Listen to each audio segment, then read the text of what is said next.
오늘 우리 사울의 죽음에 대해서 잠깐 언급하고자 합니다. 요즘 장례가 저희 교회 상례가 가끔씩 있었습니다. 2주에도 있었고요. 장수해서 오래 사셨다가 하나님 은혜로 장수하시고 돌아가신 분도 계시고, 또 여의치 않아서 젊은 나이는 아니지만 우리 교회에 비교하면 또 젊은 나이에 열세하신 우리 성도님도 있습니다. 죽음은 항상 우리 곁에 있습니다. 근데 희한하게 장례식장에서 벗어나면 저는 왜 그런지 그 죽음을 잘 잊어버리는 것 같아요. 우리 성도님들도 그렇겠지만 그 수많은 그 장례식을 치르고 여러 가지 그런 예배를 드렸지만 어떻게 하나님이 은혜를 주신 건지 그 죽음에 대한 망각을 너무나 쉽게 하는 것이 우리의 삶이기도 합니다. 그래서 전에 있던 교회에서 제가 하늘문을 여는 목사라는 그런 별칭도 있었습니다. 하도 장례를 많이 해서 그런 사역을 했음에도 불구하고 왜 뒤돌아서면 잊어버리는지. 저도 저희 아버님도 잠깐 한번 언급한 적이 있는데 65세가 안 되셔서 췌장암으로 돌아가셨습니다. 그때는 제가 한 30 몇 살 정도 됐던 것 같은데 그렇게 3일 밤낮을 울었던 것 같아요. 아버님이 한 11시, 12시 좀 안 돼서 돌아가셔가지고 어떻게 교회에서 도와주셔가지고 장례를 치르지만 뭐가 그렇게 서러운지 30 몇 살 먹은 교육전사가 계속 울었던 기억이 있습니다. 오늘 우리는 이 죽음에 대해서 잠깐 언급하려고 합니다. 저의 나이로 언급하는 게 조금 송구스럽지만 이해하시고 하나님의 말씀으로 받아주시기 바랍니다. 오늘 이 죽은 자는 사울입니다. 이스라엘 역사에서 초대 왕이었고 하나님이 이뻐하시고 기뻐하시던 인물이기도 했지요. 그래서 최초의 왕으로 선택을 받기도 했습니다. 하지만 그 말년은 비참하다라고 이야기할 수 있죠. 매우 값 없는 죽음을 맞이하게 되었습니다. 여기서 제가 얘기하는 이 죽음은 화려한 죽음을 이야기하는 것이 아닙니다.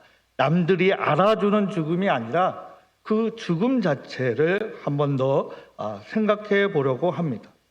오늘 본문 1절에는 블레셋 사람들이 이스라엘 쳐서 전쟁에 패하여 쫓겨가는 모습을 지금 당하고 있는 사울의 모습이죠. 그리고 그것으로 끝나는 것이 아니라 2절 말씀에 보면 그의 세 아들 요나단과 아비나답과 말기수아라는 세 아들의 전사하는 전투에서 죽임을 당했다는, 전사했다는 소식을 접하게 됩니다. 그리고 본인도 3, 4절 이하에 보면 중상을 당하게 되고, 그리고 본인 스스로 결국에는 자살 아닌 자살을 경험하게 되고, 본인 혼자 죽음으로 끝나는 것이 아니라 그 주변에 있는 이들, 그와 함께하는 모든 이들이 죽임을 당하는 사건이 오늘 사무엘상 31장 1절에서 6절의 말씀입니다. 즉 그의 죽음은 하나님 보시기에, 또 믿음의 사람들이 보기에 아름답지 않았습니다. 뭔가 사람들이 존경하고 뭔가 많은 이들이 추도하고 그런 것이 아니라 그냥 우리가 볼 때 매우 비참한 죽임을 당하고 있습니다. 성경에는 이런 죽음을 당한 이들이 많이 있습니다. 그 모든 것들을 언급하기는 어렵지만 사무엘상 1장 14절 이하에 보면 마지막 제사장이라는 엘리 제사장과 그의 아들 홈니와 비느하스가 있습니다. 어쨌든 이스라엘이 전쟁을 치르는 과정 속에 법궤를 가지고 나갔던 그 아들 홈니와 비느하스가 죽임을 당하게 됩니다. 앞에 이야기에 보면 매우 교만했던 그 아들들의 내용이 또 기록되어 있기도 합니다. 그 엘리 제사장 역시도 굉장히 어이없는 값없는 비참한 죽음을 당하게 됩니다. 의자의 문 곁에 앉아 있다가 그 의자가 넘어지면서 그 문 곁에 목이 부러져서 죽었다라는 매우 어이없는 죽음도 나오기도 합니다. 우리가 얼마 전에 목사님을 통해서 설교를 들었던 이 아히도멜의 이야기도 있습니다. 압살롬의 반역에 동참해서 다윗을 반역했고 자신의 그 작전 계획을 받아들이지 않아서 자기의 고향에 가서 스스로 목매어 죽는 사무엘하 17장 이하의 내용이 사건이 있기도 합니다. 이 사람은 바로 밧세바의 조부였기도 하죠. 매우 어이없는 죽음이었습니다. 또 레위기 10장 1절 2절에 보면 아론의 아들들이 나옵니다.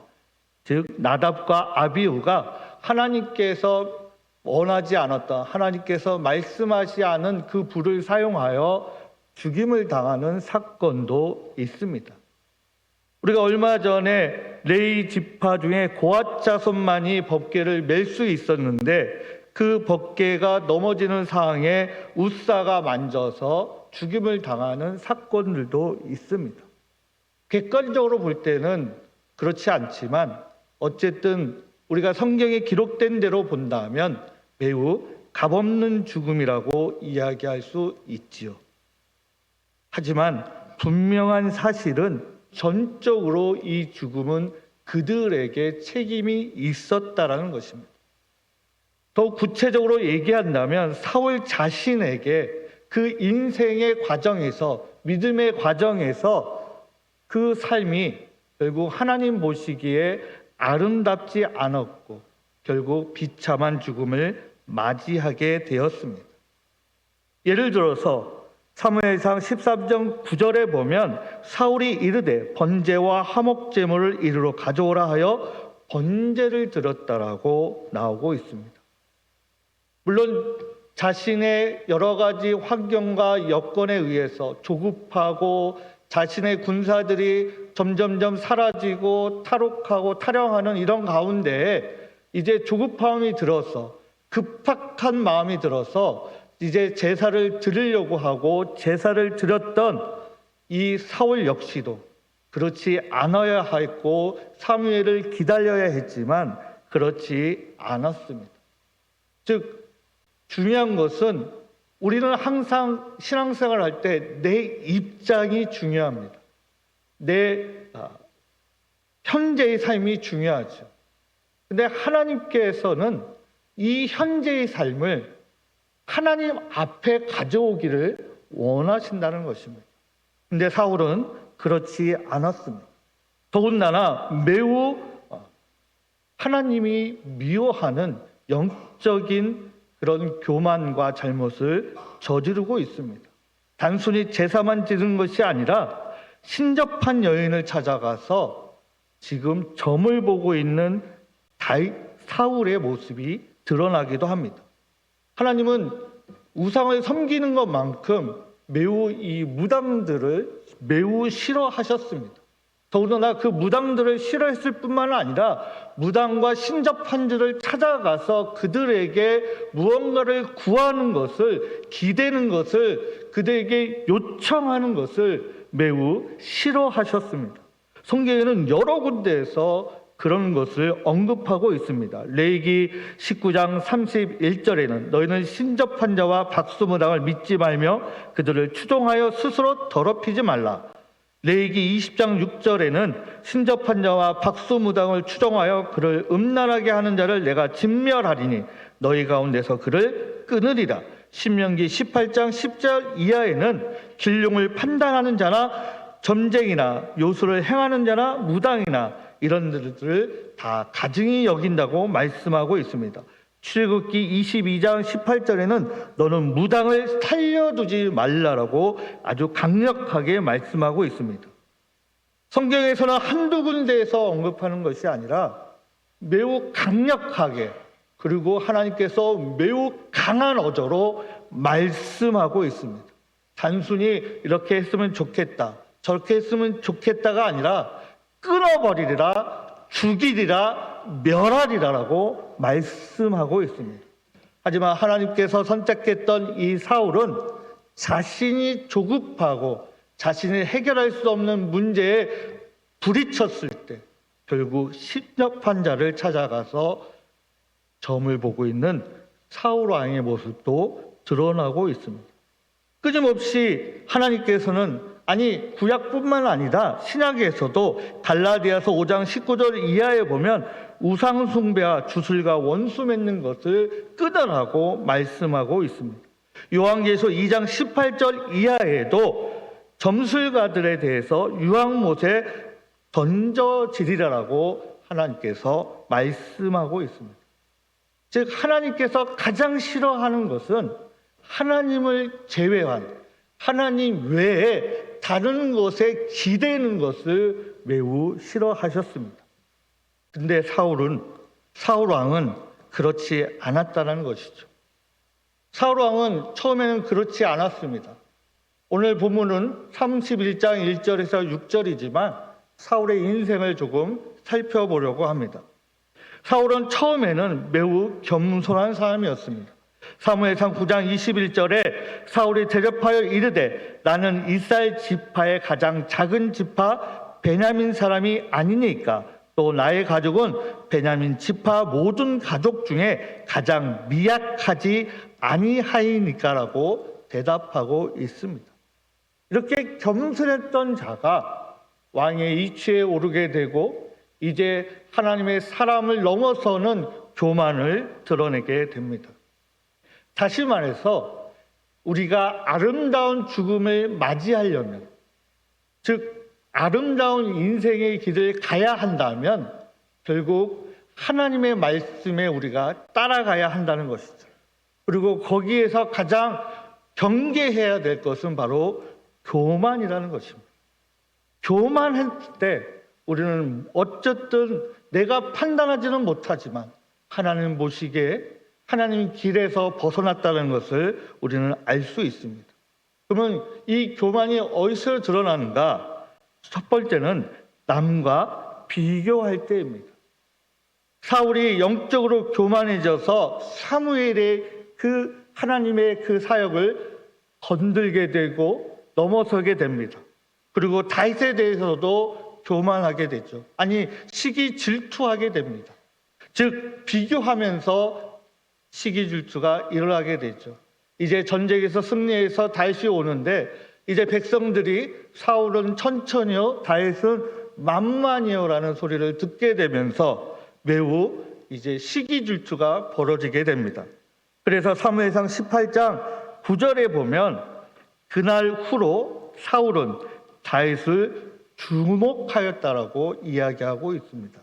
단순히 보면 다윗이 전쟁에서 승리했기 때문에 잘 이렇게 신경 써서 보고 있구나, 주목하고 있구나라고 할 수 있지만 사실은 이것을 풀어보면 의심에 가득 찬 눈으로 관찰하다는 뜻이 있다라고 합니다.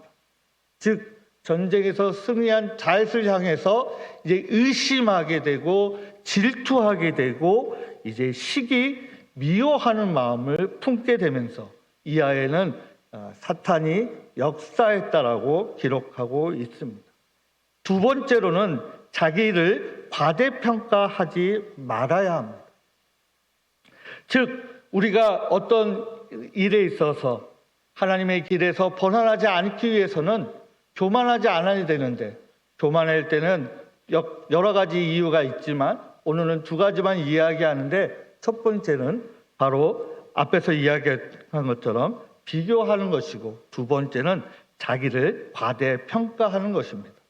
사울도 마찬가지였지만 역대상 26장 이하에 보면 우시야 왕이 나옵니다. 그 나라가 강성하여져서 그의 마음이 교만하여 악을 행하여 그의 하나님 여호와께 범죄하되 곧 여호와의 성전에 들어가서 향단에 분향하러 한지라. 즉 자기가 위대해지고 강성해지니까, 자기 힘이 세지니까 도리어 하나님의 일에 자기가 간섭하게 되고 자기가 그것을 행하려고 하는 모습을 지금 우시아 왕을 통해서 우리에게 들려주고 있습니다. 사울도 마찬가지였죠. 즉 제사장과 선지자만 할 수 있는 것을 지금 사울 왕이 행했던 것을 앞에서도 언급하고 있습니다. 그렇기 때문에 우리는 항상 어떻게 합니까? 선줄 알면 넘어질까 조심하라고 사도 바울은 이야기하고 있습니다. 즉 우리가 아름다운 죽음이라는 것이 단순히 이름을 남기고 부를 남기고 무언가를 남기고 사람들에게 추앙받았기 때문에 아름다운 죽음이라는 것은 세상적으로 이야기하는 것이고요. 그리스도인이라면 여호와 하나님과 예수 그리스도와 성령 하나님께서 아름다운 죽음이라고 인정하시는 아름다운 인생이라고 바라보시는 것은 그런 것이 아니라 바로 하나님께 나아가는 것을 말씀하고 있습니다. 그것은 우리가 다 아는 것처럼 순종이죠. 그 순종이라는 것은 내 생각이 들어가는 것이 아닙니다. 예를 들어서 사무엘상 15장 2절 이하에 보면 사울 왕에게 하나님께서 아말렉을 진멸하라고 말씀하고 있습니다. 거기에는 가축들도 진멸하라고 말씀하고 있습니다. 하지만 그 아말렉 왕을 죽이라고 말씀하셨지만 이 사울 왕은 그렇지 않았습니다. 사울 왕은 15장 11절에 내가 사울 왕으로 세운 것을 후회하노니 그가 돌이켜 나를 따르지 아니하며 내 명령을 행하지 아니하였음이니라고 하나님께서 말씀하고 있습니다. 하나님은 진멸하라고 했는데 사울 왕은 나중에 변명하기를 하나님께 제사 드리기 위해서 자신이 남겨놓았다라고 변명하고 있습니다. 하나님께 순종한다는 것은 내가 해석하는 것이 아닙니다. 내 뜻에 의한 해석이 아니라는 것이죠. 하나님께 순종한다는 것은 하나님 뜻에 맞게 우리가 해석해야 합니다. 그것이 나한테 불리하다 할지라도 나한테 손해보는 것이라 할지라도 우리는 명확하게 그리고 하나님 뜻 가운데서 순종해야 합니다. 하나님께서 진멸하라 하면 진멸할 수 있는 우리 모두가 그런 믿음을 소유할 수 있기를 간절히 소망합니다. 근데 쉽지는 않죠. 내 생각이 들어갈 때가 있습니다. 내 욕심이 들어갈 때가 있습니다. 주변 환경을 생각해야 할 때가 있습니다. 하지만 그런 환경과 여건과 그런 판단 가운데에서 다시 한번 온전하게 하나님의 말씀을 순종할 수 있기를 간절히 소망합니다. 왜 우리는 이렇게 순종하지 못할까요? 왜 하나님 말씀에 온전하게 우리가 순종할 수 없는 이유가 다양하게 있겠죠. 한번 우리는 속으로 한번 생각해 보시기 바랍니다.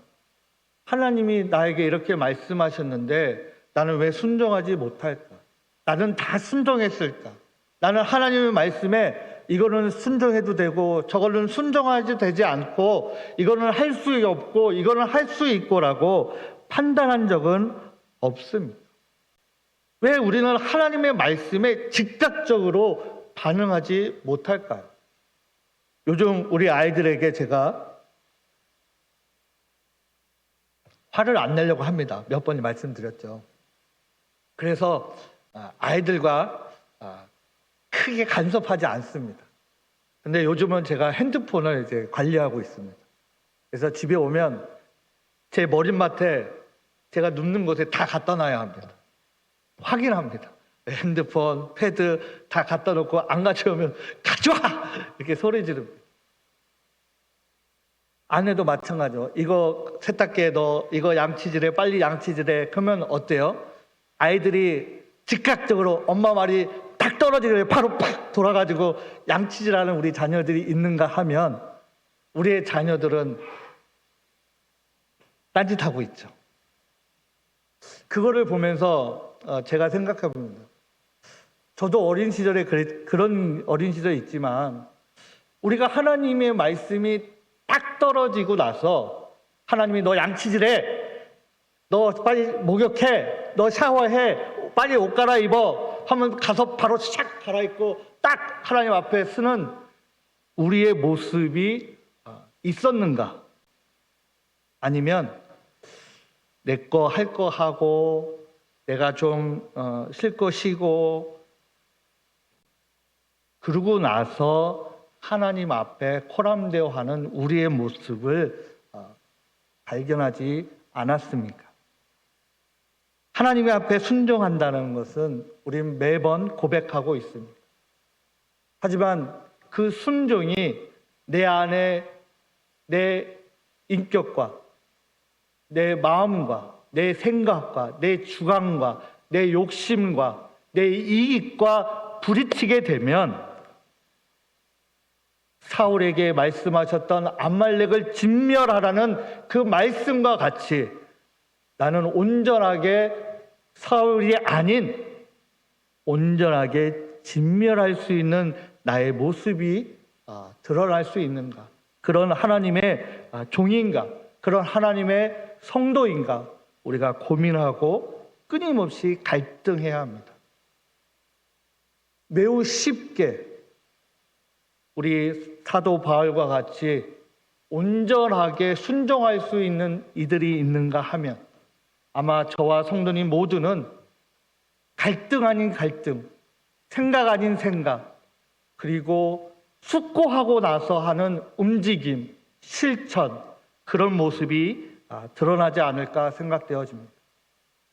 하지만 결국은 마지막 순간에 가서는 그 마지막 순간에 우리에게 주어지는 모습은 바로 죽음이라는 것입니다. 우리 그리스도교는 제가 속해 있는 대한예수교 장로회 통합측 교단과 우리 모포 복음교회는 종말론을 우리가 고백하고 있습니다. 우리는 종말을 향해 달려가고 있습니다. 어느 누구도 미래를 끝까지 간다라고 고백하고 있지 않습니다. 근데 우리는 사실은 종말론을 가지지 않은 성도처럼 살아가고 있습니다. 마지막을 준비한다라고 이야기하지만 듣고 있지만 마지막을 준비하지 않는 우리의 모습이 매일 펼쳐지고 있습니다. 매일 하나님 앞에 내 자신의 죄를 고백하지만 매일 내 이익을 탐하고 있기도 합니다. 그것이 내 가족을 위해서이기도 하고 내 사회적인 위치를 위해서이기도 하고 주변 여건을 위해서이기도 하지만 분명한 사실은 우리가 온전하게 하나님 앞에 나아가기가 쉽지 않다는 것입니다. 그것이 우리 인생을 힘들게 했을 때, 고난이 왔을 때, 어려움이 왔을 때는 하나님 앞에 무릎을 꿇기가 조금은 버겁지 않습니다. 하지만 우리의 삶이 순탄하고 우리의 삶이 조금 더 상승의 분위기를 타게 되고 남들보다 더 많은 것을 소유하게 되면 사실은 더 하나님 앞에 호람대오하는 것이 남들에게는 그렇게 보이지만 하나님이 보시기에는 그렇지 않은 사울의 모습과 별다른 모습이 아닙니다. 하나님께서는 이렇게 말씀하고 있습니다. 내가 사울 왕을 세운 것을 후회하노니 그가 돌이켜서 나를 따르지 아니하며 내 명령을 행하지 아니하였음이라고 말이죠. 마지막에 가서 하나님은 우리에게 이렇게 말씀하십니다. 내가 너를 기억했다. 내가 너를 생각하고 있었다. 너희 기도를 내가 기억했다. 내가 받아들였다. 내가 응답하려고 기다렸다 하는 것이 아니라 내가 너를 세운 것을, 내 성도로 세운 것을, 내 집사, 장로, 목사라 세운 것을 후회한다라고 듣게 된다. 얼마나 값없는 죽음이 되겠습니까? 우리는 종말을 향해 가는 종말론적 사고를 가진, 사관을 가진, 생각을 가진, 사상을 가진 우리 신앙을 가지고 있습니다. 우리는 내일을 향해서 가고 있지만 내일 언제 주님이 오실지 모른다는 믿음의 고백을 하고 있습니다. 그렇기 때문에 다시 한번 우리가 우리 신앙을 다잡아서 우리 신앙을 돌아보면서 우리 신앙을 열심히 생각하면서 나아갈 수 있기를 간절히 사모합니다. 지금 하나님께서는 목사님을 통해서 또 말씀을 전하는 자들을 통해서 또 신앙의 선배들을 통해서 저와 여러분들에게 매일 또 주일마다 또 예배 때마다 잔소리를 하고 있습니다. 그래서 하나님께서 지금 그 잔소리에 즉각적인 반응을 요청하고 계십니다. 내 아이에게 잔소리하는 것 같이, 내 부모님이 나에게 잔소리했던 것 같이 지금 하나님께서도 이 말씀을 통해서, 예배를 통해서, 기도를 통해서, 말씀을 통해서 끊임없이 여러분들을 요청하고 있습니다. 아름다운 죽음이라는 것이 무엇일까요? 아름다운 마지막은 무엇일까요? 아름다운 것이 무엇일까요? 내가 보기에 아름다운 것은 절대로 아닙니다. 오직 예수 그리스도께서 보시기에, 성령 하나님께서 보시기에, 여호와 하나님께서 보시기에 아름다워야 한다는 것입니다. 근데 우리는 때로는 그것이 우리가 놓치고 망각하여서 내 눈에 아름다워야 된다라고 판단할 때가 많이 있습니다. 오늘 우리는 그것을 잘 다시 한번 생각해 보아야 합니다. 하나님 뜻을 내가 잘 따르고 있는가? 하나님의 말씀을 내가 잘 경청하고 있는가? 하나님의 말씀을 내가 왜곡하고 있지 않은가? 하나님 앞에 내가 나의 자신을 과시하고 있지 않은가? 남들과 나를 비교하고 있지 않은가? 우리가 다시 한번 고민하고, 그리고 그 고민을 통해서 하나님의 말씀을 경청함으로 인해서, 하나님을 경외함으로 인해서, 하나님의 말씀을 청종함으로 인해서 우리가 하나님이 인도하시는 그 아름다운 인생의 여정으로 우리가 잘 갈 수 있기를 간절히 사모합니다. 오늘 다시 한번 정리해서 말씀드립니다. 우리가 아름다운 죽음이라는 것이 단순히 죽음을 이야기하는 것이 아닙니다. 오늘 사울왕의 죽음을 이야기하고 있지만 우리 인생의 여정에 대해서 한번 다시 생각하라고 말씀드리고 있습니다. 하나님 앞에 나를 낮추고 낮아지고 그리고 겸손하고, 때로는 교만하지 아니하며 자만하지 않은가, 때로는 남들과 비교하면서 나를 과대평가하고 있지 않은가, 하나님의 말씀을 순종한다 하면서 하나님이 원하시지 않는 방법을 택하여 그것에 기대며 나아가고 있지 않은가, 하나님의 말씀을 잘 경청하면서 그 말씀에 온전하게 순종하려고 발버둥 치고 있지 않은가. 저는 가끔 성경 공부하다 보면 그런 이야기를 합니다. 하나님의 말씀을 우리가 실천하기 위해서는 무수한 갈등과 발버둥이 있어야 된다고 말이죠. 쉽게 고백하고 쉽게 실천하고 쉽게 순종하기는 쉽지 않습니다. 내 것을 손해보기 위해, 내 것을 양보하기 위해서, 내 것을 더 하나님께 드리기 위해서, 더 많은 하나님의 말씀을 전하기 위해서는 내 안에 무수한 갈등이 있고 나서 그 안에서 주님이 주시는 평안을 통해서 나아갈 수 있습니다. 쉽지 않죠. 우리가 하나님의 말씀을 따른다는 것, 하나님의 말씀을 우리가 그 말씀대로 살아간다는 것, 하나님의 말씀의 그 길을 걸어간다는 것, 그 말씀의 그 인생의 경주를 달려간다는 것, 그것은 무수한 우리의 고백이 필요합니다. 때로는 눈물이 흘려야 되고요, 때로는 무릎이 꿇어야 되고요, 때로는 모든 것을 내려놓을 수도 있어야 합니다.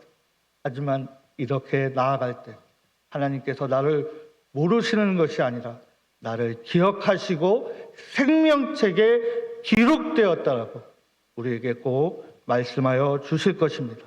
오늘도 또 한 주간도 그렇게 승리하는 저와 여러분이 되기를 간절히 소망합니다. 기도하겠습니다. 하나님, 우리는 죽음을 향하여 나아가고 있습니다. 누군가는 장수하여서, 누군가는 조금 더 짧은 여생을 통해서 우리가 하나님 앞에 가게 됩니다. 그 가는 여정 속에 하나님의 말씀에 따라서 우리가 순종하고자 합니다.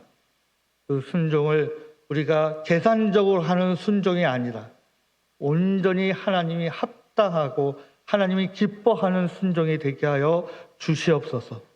우리가 하나님의 말씀을 잘 들을 수 있게 하여 주시옵소서. 하나님의 말씀을 듣고 나서 왜곡하지 않게 하시고 과대평가하게 하시고 우리가 비교하지 않게 하여 주시옵소서. 온전하게 하나님 뜻 가운데 하나님 뜻대로 우리가 해석하고 적용하고 그로 인해서 하나님이 원하시는 그리스도인으로서 이 세상에 살아가서 빛과 소금의 역할을 잘 감당할 수 있도록 우리 목포 보훈교회 성도님들을 하나님께서 함께하여 주시고 동행하여 주시고 은혜를 더하여 주시기를 우리 주 예수 그리스도의 이름으로 기도드립니다. 아멘.